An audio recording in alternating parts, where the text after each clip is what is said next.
All right, folks. Sorry about that. Hope you're still here. I had stuff popping up on my screen, and I was trying to get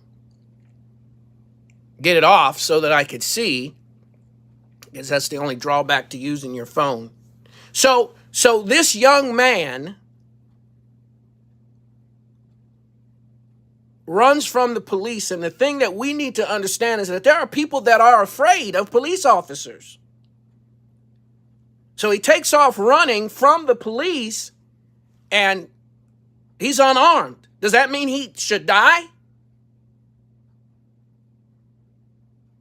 So I want you to take a look at this video, because I want you to understand that this is a part of the inspiration for the reason we are here tonight. A developing story. Authorities in Buffalo, New York say an 18-year-old motivated by hate killed 10 people and wounded 3 others in a mass shooting he live streamed on social media. It happened at a supermarket today. The suspect has been identified as Peyton Gendron. This is video from his arraignment earlier this evening. Police say he was wearing body armor and military-style clothing when he pulled up to Tops Friendly Market and opened fire, first in the parking lot and then inside of the store. He reportedly had the N-word written or etched on one of his weapons. And police say he posted a manifesto online filled with white supremacist ideology. This was pure evil. It was straight up racially motivated hate crime from somebody outside of our community, outside of the city of good neighbors. The store where the shooting took place is in a predominantly black neighborhood. 11 of the victims are black, 2 white. The FBI is investigating this shooting as a hate crime.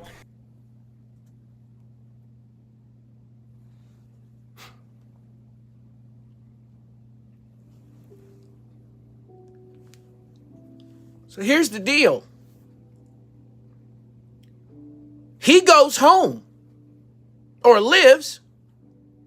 He's got a gun to his throat. He's already killed multiple people. And just like the man that walked into the oldest black church in South Carolina, he doesn't get killed. But one unarmed black person after another is dying. And it's happening all the time. It's more than 135. This is just what we've captured. And if you go back and for people to feel like, for police officers to feel like that's okay. The police officer that killed Tamir Rice had come from another police department having had issues. Chauvin that killed George Floyd had 18 complaints against him before he killed George Floyd. Sin grows. You get bolder and bolder and bolder if you feel like you're going to have impunity, meaning there's no punishment for what you've done.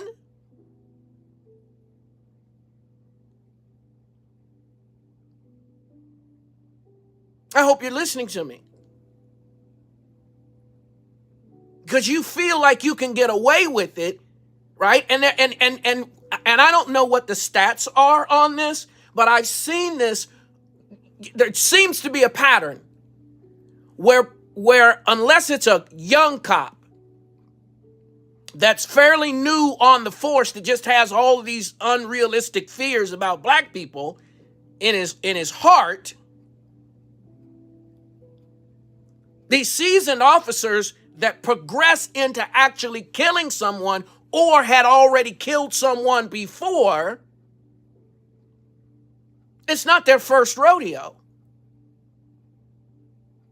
Read about somebody else had 15 alligators. Come on, man. I believe like once you get up to 5, we need to find out whether or not we've got ourselves a good cop that's doing his job, or we've got ourselves a bad cop who's mistreating people because of what's in his heart. At 5, there should be some retraining.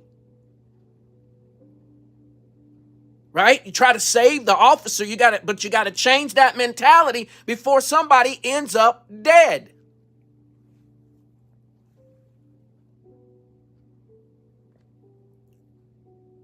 Let's talk about Breonna Taylor.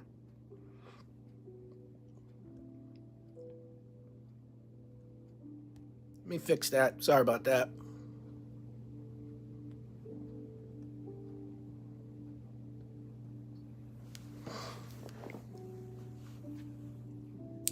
Let me start with this last picture. Should have put it probably with the other ones, but just letting you know that Ohio has had its own issues, and that's where I am now. And there's a point that I'm going to make in just a second. But a no-knock warrant, where there is no strong evidence that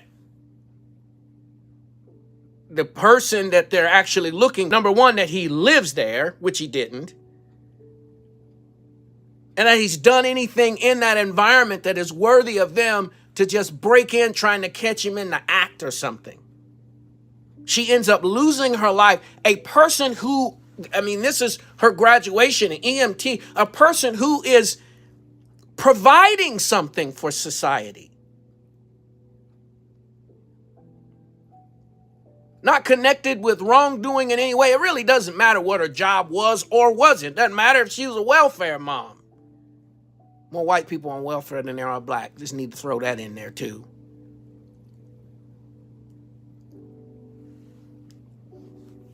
But she loses her life for nothing. Laying in the bed, sleep, killed. Didn't even know it was coming. Now, when I hate to say this like this because I really don't mean it the way it's going to sound, but when I start hearing about no-knock warrants in white folks' houses and them ending up dead, and it's kind of the same for everybody, then, well, it wouldn't be acceptable, but I could maybe understand a little bit better they're trying to do their job.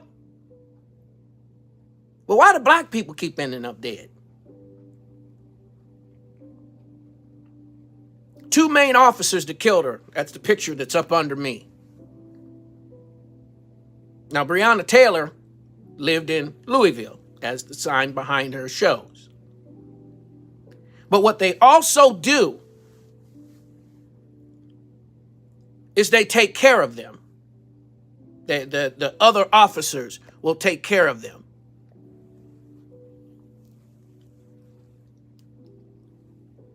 A police officer said to me, the sheets take care of the sheets. One of these officers, I won't say which one, is now working for a police department about 35 minutes from where I'm sitting right now. And I'm not supposed to know that.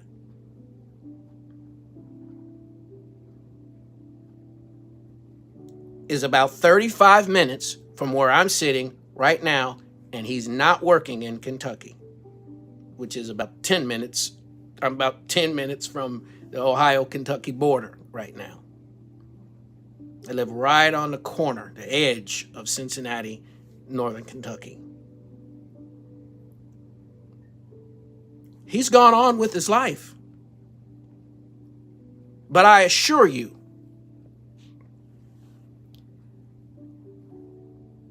you may be getting away, but you're not going to get away.